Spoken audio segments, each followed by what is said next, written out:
Hello, I'm Space Chase 1969, and today is Canada Day. At least I'm pretty sure it's Canada Day. Anyway, back in the far year of 1867, Canada decided it did not want to be three different territories? Countries? No.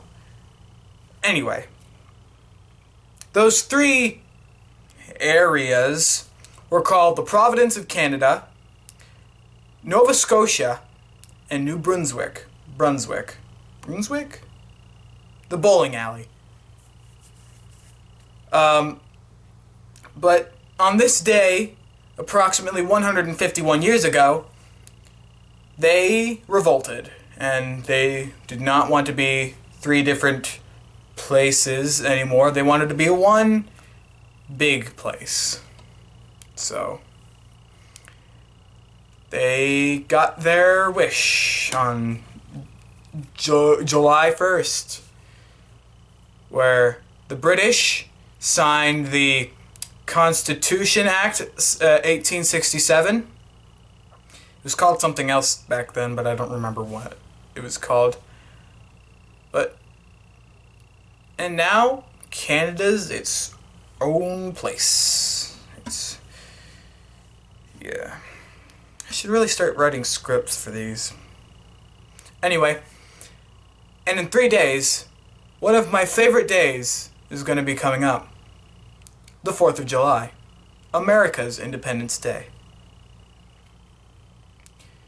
You're probably wondering, Chase, how did America become a place? And I say to you, here's a story. Way back in 1770s, British were broke because of the 7-Year War, I'm pretty sure. I'm not too well read on that topic, but they wanted money. So they decided to start taxing the colonies of America. The 13, I don't know how to count, 13 colonies of America. But America decided, hey, that's not cool, man. And then we revolted. We signed the Declaration of Independence saying, hey, Britain, screw you. We're a country now. And Britain was like, excuse me, what? You want to fight? And America was like, yeah, man. And so they fought. And then the British, a couple years later, were like, okay, fine, whatever. Just don't bother us. And we never did. Until the War of 1812. And then we bothered them again, I think. Did we bother the French or the British? No, we were going against the French. No, British in that one. Anyway, so then, a little bit after the War of 1812, approximately 50 years after the War of 1812, we had the American Civil War, which was one of the bloodiest wars in American history. Isn't that nice? We were a little split up at that time. All of the southern states were like, you know, you Northern American people don't have slaves, you're stupid. And the Northerns were like, you're stupid because you have slaves and you can't bother to make your own products. And the Southerners took a lot of offense to that. And so they were like, you know what? We're gonna fight. And then America was like, well, Northern America was like, Okay. And so they fought. And the South decided, okay, fine, whatever, just don't bother us. You can keep your slaves. And then the USA was like, they're not called slaves anymore. They're called freedmen. And so what was it called? The Rehabilitation Era. I think I don't think that's correct, but I'm just gonna call it the Rehabilitation Era of America was, kind of rebuilding themselves after the Civil War. And so after that, we were itching for a war. And Spain was like, these places, they're mine now. They're ours now. And America was like, excuse me? No. And so the Spanish were like, whatever, man. And then a ship exploded. Probably because of somebody lighting off some of the ammunition in the hull. But a ship exploded, and America was like, this probably isn't our doing, it's Spain's! And so they went to war with Spain, calling it the Spanish-American War. And so that happened in the 1890s for a little bit. And so after that, America was all tuckered out. They didn't want anything to do with wars. And then World War I started, and they were like, another one? Seriously? I don't want to do another war. Let's just stay out of this one. And then Germany was like, hey, Mexico, do you want the Arizona, the Texas, the New Mexico, and the California? I think those are all the states. And Mexico was like, no, we don't want those anymore. We're fine without them. And then the British were like, something is off here. And so they tapped into the telegram wires, and they sent it to America, and America was like, you know what, we're going to join this little World War I of yours.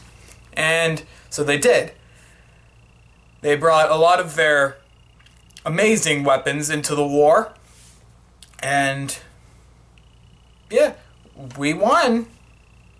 There was there's not really anything to comment about the Americans in World War I. It was mostly the British, the French, and the Germans, and the Austro-Hungarians that were the main leaders in World War I. And then so, after that, the Roaring Twenties came, and we were all so happy about the Roaring Twenties. It was like, jazz and radios and telephones and,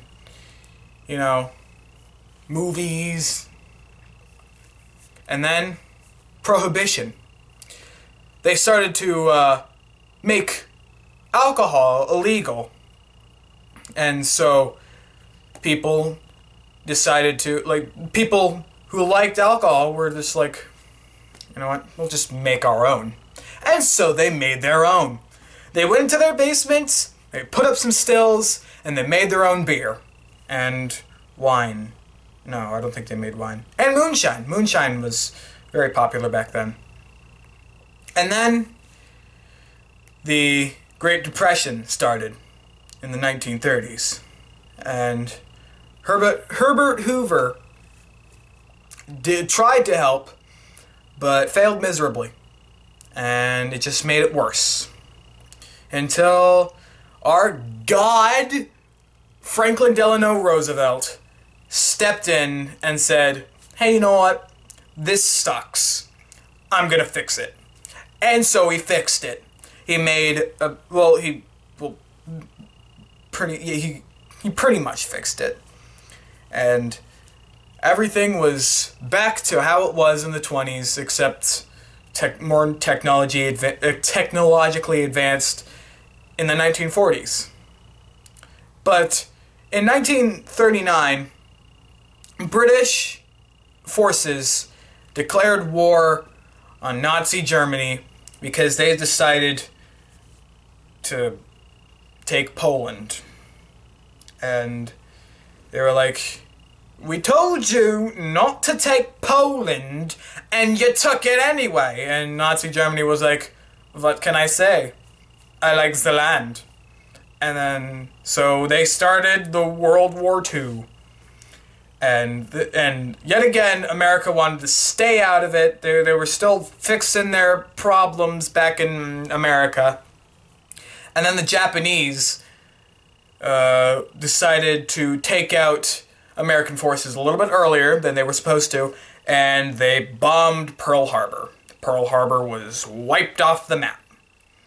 So, Americans were like, hey, Japan, that's not cool. Why do you do that? And Japan was like, we don't want your ships in the Pacific. We just blew them up. And so Franklin Delano Roosevelt decided to join World War II.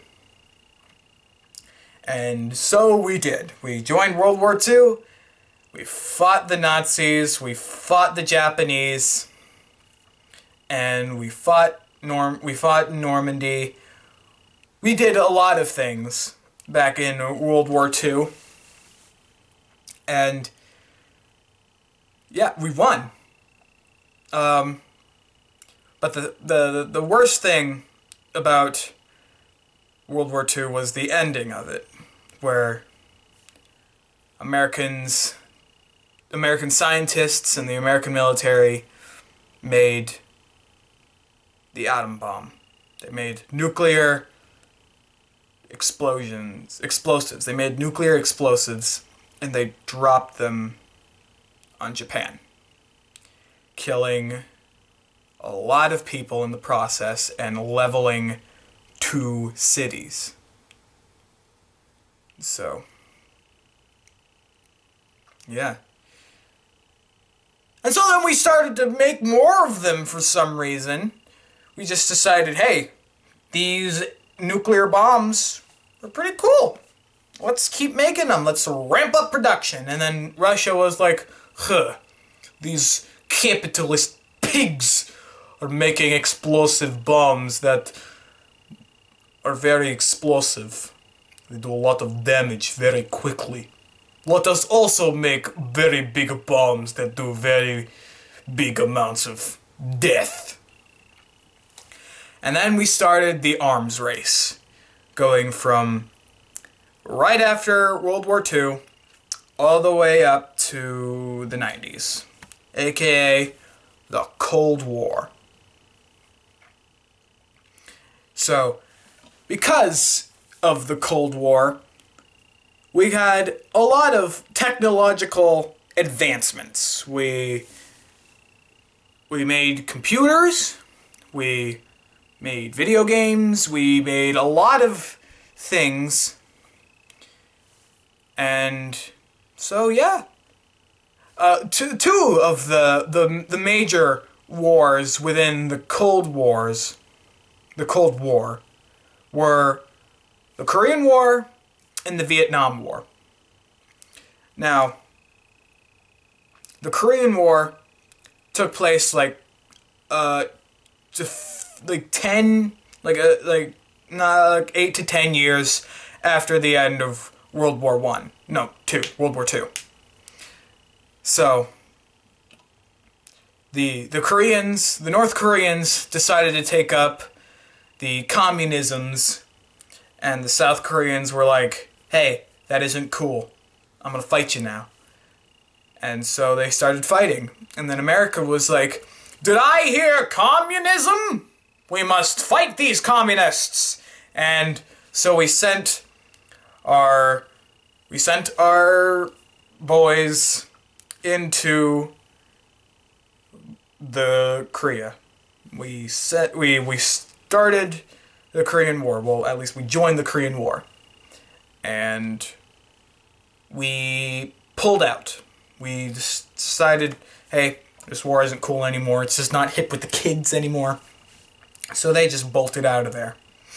And the Korean War was still going on until, like, a few weeks ago. Because they never signed a peace treaty. They never decided, hey, you're not that bad, until a couple of weeks ago. And so I guess the Korean War was one of the longest wars in human history. But anyway, let's talk about the Vietnam War. The war that nobody wanted. We saw like the same thing that happened with North Korea, North Vietnam, where like, hey, this communism is pretty cool. Let's stay hip with the kids and become communists. And the South Vietnamese decided communism isn't cool. We're gonna call our buddies America. We're gonna call our buddy America to go kick your butt. And we tried. We tried. And we failed miserably. We lost the Vietnam War. And just the public opinion on the Vietnam War back in the 60s was already, you know, dashed from the start because LBJ decided, well, he said that he wouldn't send American boys into Vietnam. But he did anyway. And the people were like, hey, what the heck, man? We trusted you. You said you wouldn't send our young children, not young children, our children into Vietnam. And he did anyway. And so started one of the worst conflicts, in my opinion, in history. There were napalm strikes. There were booby traps. There were some pretty cool guns, though. Those were cool. But we didn't like the Vietnam War. We never wanted to be in Vietnam. And we lost. And we lost men, too. So, yeah. And then we had to wait a few years, a few meaning like 30 to 40 years before our next big conflict, the Afghanistanian War, the war on terrorism. So I don't know much about the war on terror because I'm more of the 70s and back when it's wars. So all I know is terrorists were being terrorists and America was like, no. And so we started a war on them terrorists. So, oh yeah, and then there was the Gulf War. I don't know much about that either, but yeah. So, after the Vietnam War, we had, in my opinion, some of the best years in American history. The 70s, 80s, and 90s, which were totally radical, totally awesome, excellent. A lot of our best music came out of that era. So video games popped up during that time. Arcades became popular. The NES became popular. Sega Genesis became popular. A lot of things happened in the 80s and 90s that we kind of take for granted at this point in time. That's because the 80s and 90s is where we got Nintendo. And if we didn't have Nintendo, we wouldn't have Xboxes or PS4s or even we wouldn't have the Switch, which that thing is pretty cool. If it weren't for arcades, we wouldn't have those things, because arcades popularized video games, and then Nintendo saw these video games and they were like, let us put them on a console and sell them to the market. I mean, other companies did that before, but yeah. So, yeah. And then we made, more technological advances. 9/11 happened, which was absolutely terrible. Don't know why people would even think about doing that. But, yeah, and here we are now. 2018. After, 300 years? No, not 300 years. 230-something years. We've come a long way, from muskets and books and straw houses to, more advanced firearms, phones, tablets, computers, laptops, and brick and mortar houses, or polymer houses, I think. I don't know. Probably something that exists out there. But yeah. But now our music is terrible. But anyway, I'm rambling on. This video was just about to, be about the Canada Day and the American Revolution, but it just became American history. So, yeah. I hope you enjoyed this video. Like this video, comment what you would want me to do next. If I made any mistakes, please correct me, because I might not get all of my facts correct. So, oh, and don't forget subscribing, because if you subscribe, that gets me one step closer to my goal of 1 million. So, thank you for watching. And this has been Space Chase 1969, signing off.